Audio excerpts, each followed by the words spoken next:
not even need Bauer's game for me.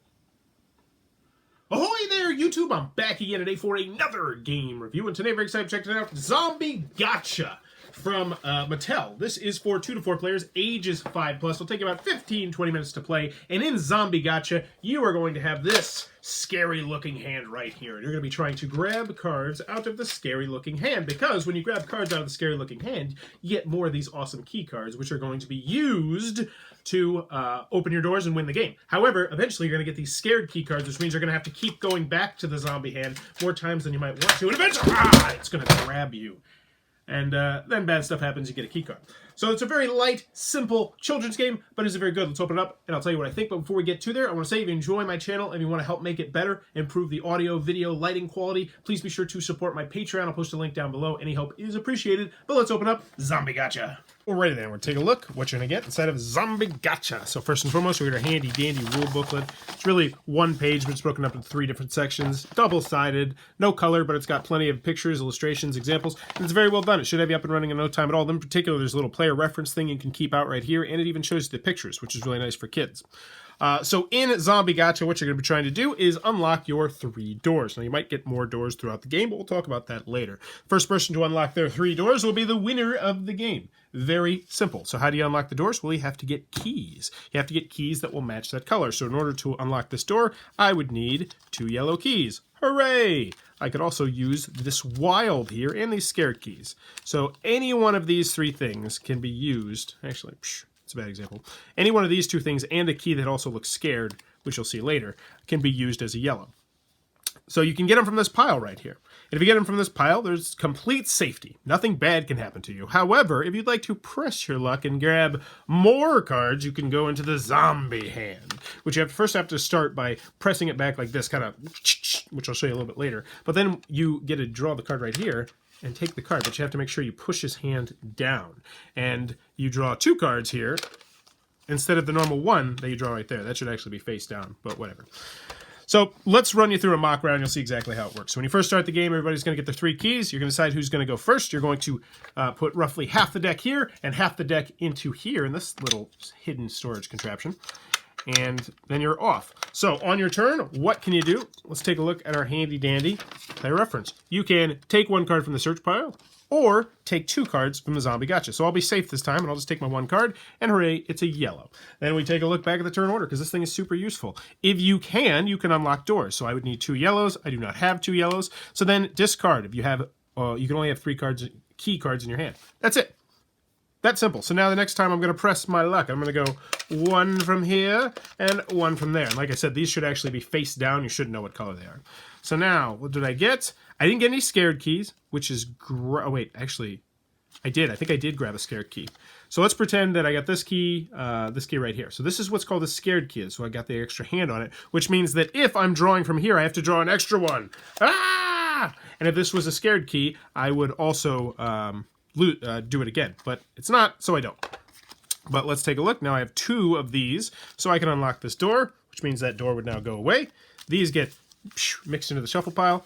Look again, I have a yellow and a blue, which means I cannot unlock this yellow one, and that's the end of my turn because I only have 2 cards. So let's say I'm going to press my luck again, and once again, remember, I shouldn't be able to see this right here.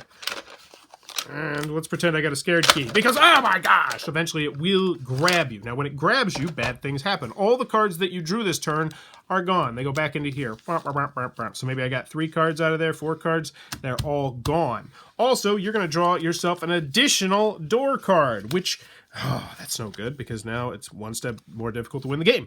But anyway, you're going to continue to do this, and when you're ready, just get it back up, and as you can see, really simple. These should all be, so that time I only did it 2 times before it grabbed you, so it's very unpredictable when it's going to be happening. Whoever can get rid of all their keys, though, first is the winner of a Zombie Gotcha, and that, in a nutshell, is how the game is played. Alrighty then, Zombie Gotcha from Mattel. What are my final thoughts? Let's go over the pros, let's go over the cons. First, on the con side, obviously the packaging is, this is the box, and you are going to have to completely destroy the box to get out the games, which means this is what's left. Now, this isn't a huge deal, I don't think, for most people, but for people who love having boxes, which you know, a good row of boxes looks great. This is going to be something different on the shelf. Now, that wouldn't be such an issue. I actually think that would be a really cool idea if it was easier to store everything, because here's the issue. The hand looks awesome, but you still have all the cards. Now, you can, if you really try, you can kind of shove all the cards in there, but you have to do it like little bit by little bit by little bit. Let's see if I can actually do it right here. I got almost all the cards in there. Come on, all of the cards. Come on, all the cards. Come on, shove it in there. Shove it in there. Come on, come on, come on, come on, come on. Get in there. Get in there. So I'm bending the heck out of these cards, which, by the way, that's another con. You're really going to bend the heck out of these cards. All right, I got them all in there. Can we fit the top on? Come on, baby. Come on. Shove it. Get in there. Boom. Yes. Rules. No. But yeah, so as you can see, it's going to be a little bit more difficult to restore this thing, which means if you are just going to give it to your kids, you probably want to help and make sure that you help them put this game away every single time, or else these cards are just going to go everywhere, the hand's going to just get played with, and the game is pretty much going to cease to be. But this is how I'm going to be storing it on my shelf, because I am going to be keeping it, spoiler, when we get to the pros. Continuing on to the con side, this very light, simple, press your luck game. There's not much strategy to the game at all. In fact, your best bet most of the time is just to draw one card from the pile. One card, one card, one card, one card. Because once you start going to the zombie hand, bad things can happen, because, I mean, you have to essentially add 1/3 of the game. So everyone has to do 100%, but if you get caught with a zombie hand, you have to do 133%. And it's just like you have to do more and more and more, and it's just way safer to just draw from here, draw from here, draw from here. So that's a little bit of an OP strategy. If you're playing with your kids, you're probably going to want to get in on the fun too with the zombie hand, because that is really the start of the show, and it is fun to do the zombie hand. Also, they'll mention that in the pros. Any other cons I have of the game, you have to know it's a children's game. It's very light. It's very simple. This is not going to be a game night game or a party game, I do not believe. Family game for sure, though. Moving on to the pros, I really enjoyed Zombie Gotcha for what it was. It was very light. It was very simple. My 3-year-old had a blast with it. My 6-year-old had a blast with it. The kids in my class had a lot of fun with it. And the main, when you have a gimmick game, and I love gimmick games, personally. When you have a gimmick game, the most important aspect is that the gimmick works well, and this gimmick does work well. That was actually really cool. It randomly, seemingly, just pops its hand out. So that time, I did it once, and then this time, let's see, 1, 2, 3, 4, 5. 5 times, so you're never quite sure when it's going to be happening. The components are very nice, aside from the storage mechanism, which could be better. Rules are well done, and they have that player reference in the middle, which is super useful, and then they have the one with the pictures next to it, which are better for kids, so that somebody was thinking about the kids as well, which I always like. In the end, I really enjoyed Zombie Gotcha. My family really enjoyed Zombie Gotcha, and it is one that I can recommend if you have kids age 3 to, I'd say, about 9, 10 years old. I think they're going to have some fun with this game. After that, they're probably going to outgrow it, but for those 7 years, you're going to have fun getting snapped by the zombie in Zombie Gotcha. Well, there you go. If you're enjoying what I'm doing, please be sure to click on that subscribe button down below, and if you want to support the channel, click on the Patreon. I already mentioned that. And in the comments below, let me know. All right. Let's talk real here. Let's talk real.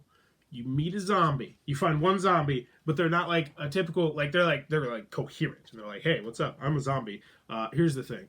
I'm cool, though, and I'm going to eat your brains unless you can provide me with substance and nourishment. How do you do it? How do you do it? For me personally, I think I would go to the press. I'd bring it up and be like, hey, I found this zombie. He wants to talk. We can do experiments on him. We can maybe find out the cure for a whole bunch of diseases, because this undead person is alive, but he is going to need brains. So we're going to have to, he's going to get like donations, or maybe he can do like prison, like death row inmates can be like, hey, would you like to donate your brain to the zombie? Or would that potentially be the way that you would like to die? Because, man, that would save a lot of money. And hey, I'm going to say, of the ways to die, like if I'm in death row inmate, I want to go out with some flair. I want to go out with some style, panache. I never am going to be one.